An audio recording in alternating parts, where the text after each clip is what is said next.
Hello viewers, আমার রান্না রেসিপির আরেকটি পর্ব দেখার জন্য আপনাদেরকে ওয়েলকাম জানাচ্ছি। আজকে আমি আপনাদেরকে দেখাবো বরবটি ভর্তা করার রেসিপি। তাহলে চলুন দেখে নেই বরবটি ভর্তা করার পদ্ধতি। এখানে আমি বরবটি কেটে ভালো করে ধুয়ে নিয়েছি। এবার একটি প্যানে বরবটি সেদ্ধ করার জন্য পরিমাণ মতো পানি ঢেলে দিব। এখন দিয়ে দিচ্ছি আধা চা চামচ পরিমাণ লবণ। এবার দিয়ে দিচ্ছি বরবটিগুলো। এবার ঢাকনা দিয়ে ঢেকে বরবটিগুলো সেদ্ধ করে নিব। আমার বরবটিগুলো সেদ্ধ হয়ে গেছে। এবার এক্সট্রা যে পানিটা এখনো রয়ে গেছে সেই পানিটা আমি আরো কিছুক্ষণ জাল করে শুকিয়ে নিব। আপনারা দেখতে পাচ্ছেন পানিটা একেবারেই শুকিয়ে গেছে। এবার আমি চুলা থেকে নামিয়ে নিব। এবার সেদ্ধ করা বরবটিগুলো আমি পাটায় মিহি করে বেটে নিব।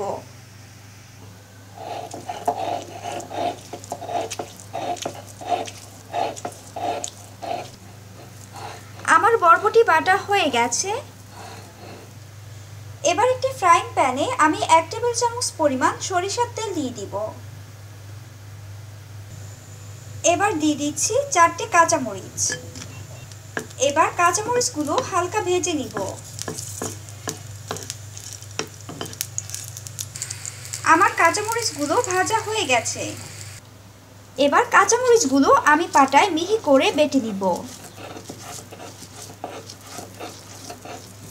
কাঁচামরিচটা বাটা হয়ে গেলে এবার আধা কাপ পরিমাণ পেঁয়াজ কুচি হালকা ছেঁচে নিব।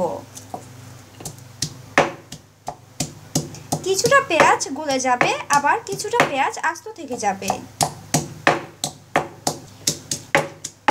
আপনারা দেখতে পাচ্ছেন আমার পেঁয়াজগুলো ছেঁচা হয়ে গেছে। এবার পেঁয়াজের সাথে বেটে রাখা বরবটিগুলো মিশিয়ে নিব।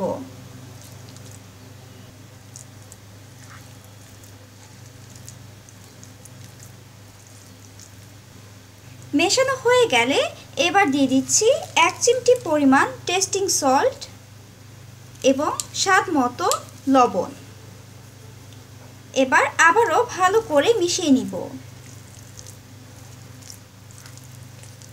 আমার বরবটি ভর্তা মাখানো হয়ে গেছে। এবার আমি পরিবেশন করব।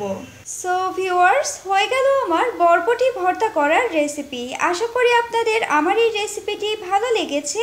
আমার এই রেসিপিটি যদি আপনাদের ভালো লেগে থাকে তাহলে অবশ্যই লাইক করবেন, শেয়ার করবেন। তাহলে আজ এ পর্যন্তই। আরেকদিন আপনাদের জন্য নিয়ে আসবো আরেকটি নতুন রেসিপি। ততদিন পর্যন্ত ভালো থাকুন, সুস্থ থাকুন। আর হ্যাঁ, আমার চ্যানেলটি অবশ্যই সাবস্ক্রাইব করুন, তাহলে আমার সব রেসিপি আপনাদের ওয়ালে পৌঁছে যাবে। সো প্লিজ সাবস্ক্রাইব রান্না রেসিপিস।